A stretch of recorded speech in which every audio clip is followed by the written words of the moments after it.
Good evening, I'm Diana Skye and you're watching World News Tonight, live from Warsaw. The U.S. ambassador to Poland announced that the United States is cutting ties with the Speaker of the Polish Parliament, triggering political fallout. The case is resonating strongly in the United States, where the diplomat is being criticized by both Democrats and Republicans. More on that in just a moment, but first, tonight's headlines. Russia and Ukraine exchange prisoners of war as peace talks end without progress. And President Donald Trump endorses Prime Minister Viktor Orbán ahead of Hungary's April elections. An ecological catastrophe floods the Drina River in Bosnia.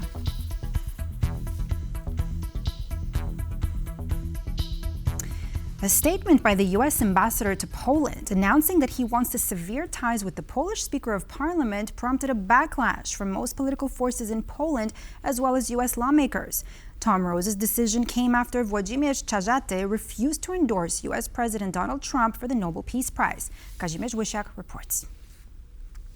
The severing of ties by the U.S. ambassador to Poland, Tom Rose, with the Speaker of the Polish Parliament, Włodzimierz Czarzasty, who presides over the sessions here in this Parliament hall, is not only gathering criticism here in Poland, but also now across the pond, for example, from Democratic congressmen. Severing diplomatic relations with an ally over Trump's petty and unearned crusade for the Peace Prize kinda just proved their point about him being transactional and force-based.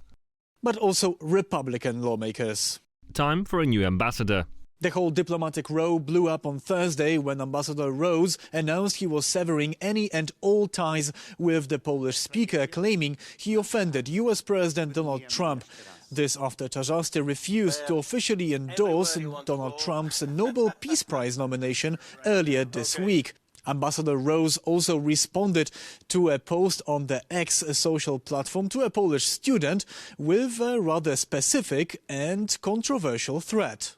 Should we take our soldiers and equipment with us? But he has since removed this post. Poland has about 10,000 US soldiers stationed here permanently. Still, Polish officials and politicians are not taking lightly to the attitude of the US ambassador. Współpraca nie równa się dyktat. Cooperation does not equal someone dictating us what to do. Cooperation does not equal someone undermining our sovereignty. I can't imagine how Ambassador Rose wants to fulfill his diplomatic duties without having any relations with an important Polish institution of the Parliament, Speaker. This row, however, seems to have no actual impact on the relations between Warsaw and Washington on the higher political level. Polish Foreign Minister Radosław Sikorski has been in the United States all week at the invitation of State Secretary Marco Rubio without any signs of any cracks in their relations. Radosław Sikorski met with Republican Senator Wicker, chairman of the U.S. Senate Armed Services Committee. The discussion focused on the bipartisan need to strengthen transatlantic relations and the mutual benefits of the presence of U.S. forces in Poland. Instead, what this seems to be is yet another example of U.S. Ambassador Thomas Rose once again lashing out at Polish or EU officials to then only tone down his comments. He's done it almost exactly a year ago when he compared VAT tax to tariffs and then deleted his post as well after he was made aware of the difference. Despite the ambassador's comments, the relations between Poland and the United States remain strong. From Warsaw, Kazimierz Wysiak, TVP World. Ukraine and Russia concluded the second round of U.S. brokered talks in Abu Dhabi on Thursday, aimed at ending the biggest armed conflict in Europe since World War II. Now, the two sides conducted a major prisoner swap, the first in 5 months, offering a rare moment of relief, and agreed to resume negotiations soon. But while attacks on Ukraine continue and Kyiv struggles without blackouts, Natalia Komarov reports on how the path to a lasting ceasefire remains uncertain. Son, we're waiting. I'm going crazy. Come on, hurry up and come here, my sunshine. Russia and Ukraine have exchanged prisoners of war for the first time in 5 months. Despite the relatively good news, the swap seems to be the only tangible change coming out of the trilateral peace talks between the US, Russia and Ukraine, which concluded in Abu Dhabi on Thursday. From what I can already divulge, further meetings are planned, most likely in America. The Kremlin spokesperson called the talks challenging but constructive. However, experts say they have yet to witness the constructive part. Ukrainian soldiers and prisoners of war returned home, but that's it. At this point of time, we don't see any progress from Russia's side to stop the war and to talk about peace realistically. Even after 4 grueling years of war, Russia refuses to lower its expectations. I think for the Russians, they continue to negotiate without budging, shooting for the moon, being as paranoid as possible and trying to extract maximum concessions. After peace talks concluded in Abu Dhabi, Russian forces launched more than 300 drones at Ukraine overnight. One of the drones managed to hit an animal shelter in Zaporizhia. Dead dogs. So far, we have counted 8. They're just lying around here, and there are still many others injured. Due to slow-going repairs, Kyiv continues to struggle with blackouts. Mayor Vitaly Klitschko warned that repairing the city's power plant could take months. Energy workers are now exempt from conscription due to their vital role. They are shelling our energy sector. They think for some reason that this is the way to break us and induce us to accept conditions that are beneficial to them. Bringing relief, Poland has delivered another batch of generators to the Ukrainian capital. We are grateful to our Polish brothers for their help. As you can see, generators have arrived and they are badly needed. Now they will be transported to invincibility points, schools and tens of thousands of Kyiv residents. With no peace in sight, European allies continue to support Ukraine. President of the European Commission Ursula von der Leyen announced that a new package of sanctions against Russia is in the works. This is meant to send Moscow a strong signal on the 4th anniversary of the full-scale war they started in Ukraine. For TVP World, Natalia Komarov. U.S. President Donald Trump weighs in on Europe's elections, this time endorsing Hungary's Prime Minister Viktor Orbán in the upcoming parliamentary elections. But with Orbán trailing in the polls, will Trump's backing galvanize voters or simply raise the stakes? Our correspondent Andrew Sweeney reports. American President Donald Trump has always spoken warmly about Hungarian Prime Minister Viktor Orbán. Now he's given his official endorsement. Trump endorsed Orbán in glowing terms, describing him as a friend, a powerful leader, and as someone who has delivered results. Orbán thanked the president, adding that Trump owes it to the Hungarian people to come and visit the country personally. I don't want to exaggerate, but perhaps he owes it to Hungary to come and meet the Hungarians. Not come here for anything specific, but just come here and meet Hungarians and tell them what America's goals are, that America respects us, respects our goals, and what we can work on together. It means definitely a lot for Viktor Orbán because this way he feels how important he is on the global scene. One American official who could travel to Hungary soon is Secretary of State Marco Rubio. He's reportedly scheduled to arrive in Budapest on February 15th. That's the same weekend Orbán is scheduled to deliver a State of the Nation address, just before the official start of the election campaign on February 21st. Opposition leader Peter Magyar is targeting Orbán's Fidesz party in its rural heartland. According to Politico, he's up by 11% in the polls. Could Trump's endorsement change that? It doesn't really have a strong impact in Orbán's support. Also because Orbán's supporters are not the highest class in society, so I don't think they really follow international news. Central Europe is a key region for Trump's vision of a world, viewing it as an example for the rest of Europe, as are patriotic parties, according to his national security strategy. His Homeland Security Secretary, Kristi Noem, also visited Poland during the presidential elections last year to endorse now President Karol Nawrocki. On March 26, another CPAC meeting will be held in Budapest, and senior Trump administration officials are expected to attend. For TVP World, Andrew Sweeney. President Trump's attempt to acquire Greenland has triggered a wave of European support for the Arctic island and instead of opening negotiations, has unified support for the autonomous Danish territory. With now new French and Canadian consulates opening in Nuuk today, the message from Greenland is clear. The island is not for sale. Pavel Czaskovsky has the story.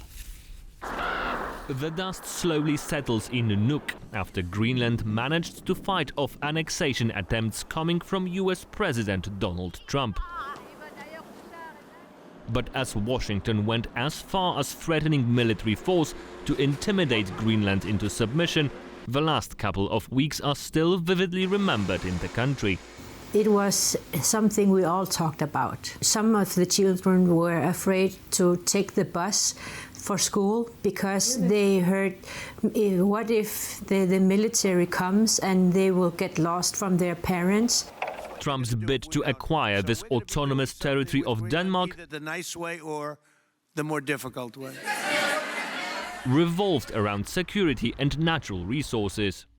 And his acquisition plans consolidated European backing for Greenland. French and Canadian consulates that opened today on the island are a telling symbol of this support. And to satisfy Trump's desire to strengthen the region militarily, numerous security initiatives were announced by fellow NATO members. But on the flip side, this latest acquisition attempt seems to be bringing Greenland and Denmark even closer together. And we have stand together with Denmark in more than 300 years. So that is not something you can just delete. And the last couple of weeks also helped draw some clear red lines in Nuuk. The red lines for Greenland is, Greenland is not for sale, and that ends that discussion. Pavel Trzaskowski for TVP World. With 3 million emails and 1,800 documents released, the Epstein files have caused an aftershock that's just now reaching Poland. The country has launched an investigation after key Polish figures were named. Jan Kennedy examines whether Russian intelligence may have been involved. First, the resignation of Miroslav Lejčák, the security advisor of Slovakian PM Robert Fico, after his involvement with Jeffrey Epstein was made public. Now, mounting pressure on British Prime Minister Keir Starmer, after it was revealed that he knowingly appointed Peter Mandelson, a close associate of Epstein, as ambassador to the US. Mandelson, who has resigned from the British Parliament, is only one of the hundreds of names released in the Epstein files, which has sent shockwaves across the world. In Poland, however, the government has raised concerns about several Eastern European names in the files and launched a probe of its own, led by the Minister of Justice. We will first analyze the material available and their threads, because we know that, as the media indicate today, the second and third most prominent figures in Epstein's entire staff were Poles. Authorities are also investigating possible sex trafficking of underage Polish girls. Emails released from the US Department of Justice show hundreds of flights departing from Warsaw's Chopin Airport, fueling speculation that the Polish capital may have been one of the hubs of Epstein's operation. If traces that this recruitment of women, possibly including minors, took place in Poland, we'll certainly have to apply to the United States for access to documentation that has yet to be disclosed. We would also like to ask victims to come forward, if there are any in Poland. The investigation will also focus on the threat which the potential involvement of Russia's secret services in the case could pose to Polish security. I don't need to tell you how serious the increasingly likely possibility that Russian intelligence services co-organized this operation is for the security of the Polish state. This can only mean that they also possess compromising materials against many leaders still active today. Honey trap. According to some reports, Epstein's vast sex trafficking operation could have been part of the largest honey trap scheme in history. If there is a Russian involvement in particular, that's a big fear for the Russians. Because, say, if Epstein was just like a big blackmail merchant, that he could get rich and powerful people to his island, he could film them in compromising positions with underage girls, and then that's, you can blackmail people until he'll hear from the end of time with the amount of material he could have. And if some of those people were, say, maybe important people in Poland, important business people, important political people, important diplomatic people, or people who have relations with Poland, then that's a big concern for Poland. Vladimir Putin's name appears more than 1,000 times in the files, while the word Moscow is mentioned 9,000 times. As reported by the Washington Post, in one of the emails sent by Jeffrey Epstein in 2018, he wrote that he would love to meet Putin, but there is no proof they ever met in person. What has been established, however, is Epstein's close association with Sergei Belyakov, a high-ranking graduate of Russia's Federal Security Service Academy, and several other persons linked to the Kremlin. Unsurprisingly, the Kremlin has denied any involvement in the case. For TVP World, Jan Kennedy. Tech giant TikTok may be in breach of European law. The European Commission says the social media platform's addictive design is harmful to users and that TikTok isn't doing enough to protect them. Alex Gadzier has more from Brussels. Well, this announcement by the European Commission is a significant development. It is the first time anywhere in the world a governing body has taken issue with the basic design of a social media platform. The accusation, of course, from the Commission is that TikTok's design is addictive and harms the mental health of its users, particularly its younger users. It points to data like the fact that 7% of 12 to 15-year-olds spend 4 to 5 hours on the platform, and they point to the fact that the infinite scrolling, the push notifications, and the algorithm that recommends the content to TikTok users pushes them to spend far too much time on the platform. Some suggestions from the European Commission that there be a block during the night, for example, for certain users, or that there be screen time reminders or something to add friction for people staying too long on the social media platform. Now, I spoke to Thomas Régnier. He's a spokesperson for the European Commission who's been looking at this file. I said, well, what if TikTok doesn't make any changes? If TikTok says no, it's very easy. Next step would be a non-compliance decision. That would lead to a fine going up to 6% of the company's global annual turnover. If confirmed, this is a substantial breach. It's the first time we really go into the core substance of the Digital Services Act. It's the real first time where we look at the model of a company, at the addictive design of a company. This sets, of course, a benchmark for potential future cases. But yes, if we have to find TikTok, we will not hesitate to do that. So TikTok could face billions of euros in fines if it does not comply. Now, of course, it has a right to defend itself, and it will almost certainly do so. But this is a significant development from the European Commission. It's not just Chinese apps, by the way. I pushed to Marinier on this. I said, are you shying away from regulating American companies for fear of retaliation from Donald Trump? He said no. X was the first to be fined. Instagram and Facebook also under investigation for similar breaches. Clearly, this is part of a broader European context. Spain looking for a ban to under-16s on social media. France considering something similar. Poland, Slovenia, and others all thinking about how social media harms users in the European Union. For now, the European Commission putting more pressure on TikTok. In Brussels, I'm Alex Gadzier for TVP World. One of Bosnia and Herzegovina's largest rivers, the Drina, is facing ecological disaster as mountains of waste, chemical runoff, and debris choke the river, endangering wildlife, tourism, and public health. Piotr Miszczuk looks into the dire situation in our next report. This is what Bosnia and Herzegovina's second largest river, Drina, looks like now. It has basically turned into a floating waste dump. There's virtually everything here. Medical waste, oil, wood, plastic. It's a huge catastrophe.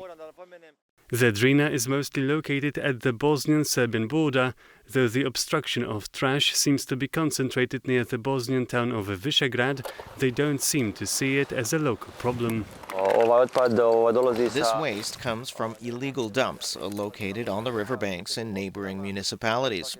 Every year, when the water level rises and there's heavy rain and snow, the Drina River rises and picks up all this waste and brings it to us. This is an international, or rather intermunicipal problem.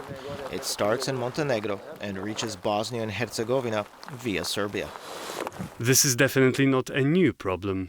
Floating waste on the Drina River in Visegrad has unfortunately existed for more than 30 years. A few years ago, local authorities came together to tackle the issue, but efforts failed to get off the ground. Unfortunately, due to the pandemic, solving the problem has stagnated. From the onset of the pandemic until today, there have been no meetings and no willingness to solve this problem. Water contamination doesn't stop the river from playing host to a popular Drina regatta. The reservoir is used by the Christian Orthodox community to perform the traditional swimming celebration of Epiphany. But the Drina River is also home to more than 100 bird species, and for one of them it is the only national nesting ground. That's why last year a project was launched to help birds survive. The goal of the project as a whole, including this latest training exercise, is to learn how to make birdhouses and bird food. But according to activists, the situation won't improve until relevant institutions across the country show political intention and will and the motivation to initiate. For TVP World, I'm Piotr Miszczuk.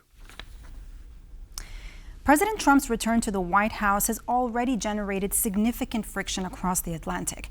Now, his recent comments suggesting European troops, quote, hid behind Americans in Afghanistan have sparked outrage in European capitals and triggered diplomatic fallout here in Poland. So what does this say about the future of transatlantic unity? Joining me now is Philip Dickinson, the Deputy Director at Transatlantic Security Initiative from the Atlantic Council. Hi, Philip. So glad to have you here with us here. So let's start with what happened here in Warsaw. So, Philip, U.S. Ambassador Tom Rose cuts off contact with Parliament Speaker Czarzasty after he refused to support a bid to award President Trump the Nobel Peace Prize, and he publicly criticizes Trump's Afghanistan remarks. Now, does this mean that the Trump administration is now demanding public loyalty from allies? And what exactly, most importantly, does that actually mean for transatlantic unity? Thank you very much, and it's a pleasure to be on your show. I think this is the kind of episode that we have seen many times before with the Trump administration, both this time and in the previous Trump administration. It's not that unusual. And I think President Trump expects his ambassadors and anybody who represents the Trump administration to go and represent him as he would want to be represented on the world stage. There is a combative and perhaps non-traditional style to the way in which that diplomacy is conducted. I think it's sensible and wise to kind of focus on the fundamentals of the US-Poland relationship and the US-European relationship, which, despite the friction and tension and speculation, does remain strong and is a core interest to the United States, as they have kind of stated in recent strategy documents. Well, particularly on that note, I mean, of course, Poland has been here a model ally, right, with massive, defense spending, like you said, good relations with the United States, hosting U.S. troops, and of course, supporting Ukraine. Let's not forget that. Philip, but let me ask you this. Regardless of what you're saying here, but what does this all mean about how the Trump administration views alliance management in this case? They take a non-traditional approach to alliance management. I think we can all recognize that and agree that. But I don't think it's the Trump administration wanting to completely rip up the alliance based on these comments, but they do want to draw a firm line and try and President Trump is clearly very sensitive about the issue of the Nobel Peace Prize. That was front and center in the letter that was sent to the Norwegian Prime Minister, etc. It's one of those personal issues about which he cares a great deal and about which diplomats or political appointees representing the president who feel that they are representing him personally and directly, they're going to take a strong stance about that. I think for Americans here in Washington, people are used to that. It's just kind of the way this administration does business.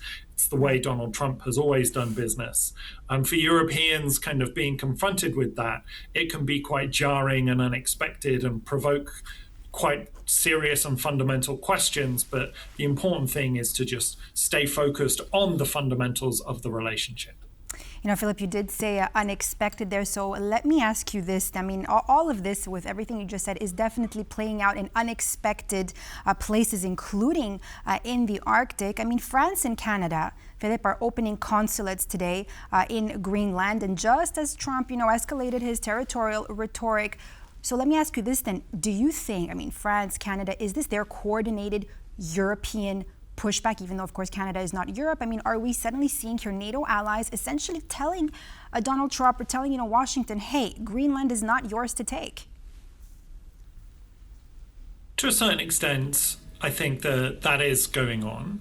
Part of the lesson I think that Europe has learnt from the recent Greenland episode was that you do need to take a firm line when red lines of yours are being crossed, and that they do feel that the European and Canadian solidarity standing up for Denmark was effective. I do think it shouldn't be overlooked that, you know, it didn't poll well domestically in the United States. It had an impact on markets that was something that would have factored into President Trump's calculation. And NATO Secretary General Mark Rutte would have played a very important role as well in helping to diffuse that situation. But I do think that some Europeans have learnt the lesson that, yes, we do need to continue to send a signal that we support Denmark and that we support Greenland on this specific issue. I do think it also sends a signal that they are taking Arctic security seriously, and that they are recognizing that this has been a long overdue and overlooked region of the world of real geopolitical importance. But also, the French consulate was something that was announced last year that the President Macron, when he visited Greenland in summer of 2025, had agreed to. So it's not immediately directly related to the recent Greenland situation, but obviously it's all relevant.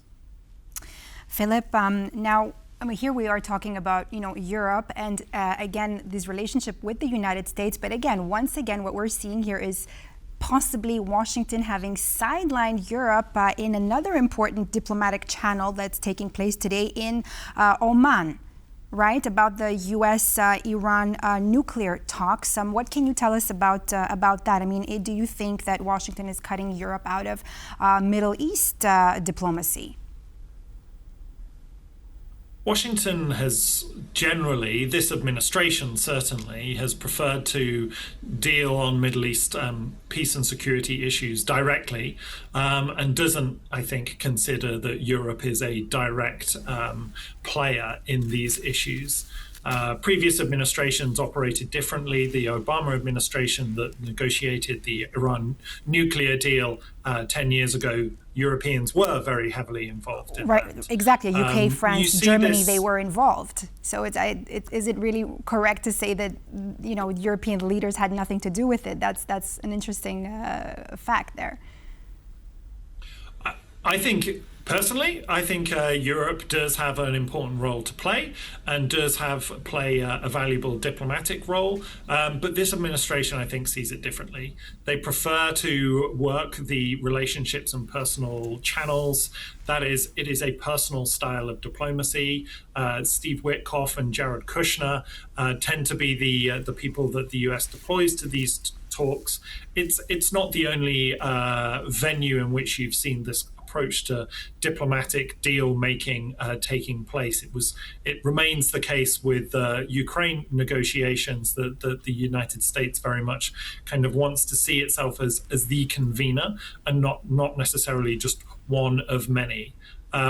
It also is a reflection, I think, that the United States feels that it has a very strong and important leveraging bargaining position with Iran right now, and it doesn't necessarily feel like it wants to dilute or negotiate those with Europeans who might have a different approach and a different viewpoint. I think the Trump administration likes to act unilaterally in terms of advocating US interests and how it deems those, and doesn't want to dilute it in any way. Thank you so much, Philip Dickinson from the Atlantic Council, for being our guest here on World News Tonight. Pleasure, thank you. And thank you for watching this episode of World News Tonight here on TVP World. I'm Diana Skaya, and we'll see you here next time.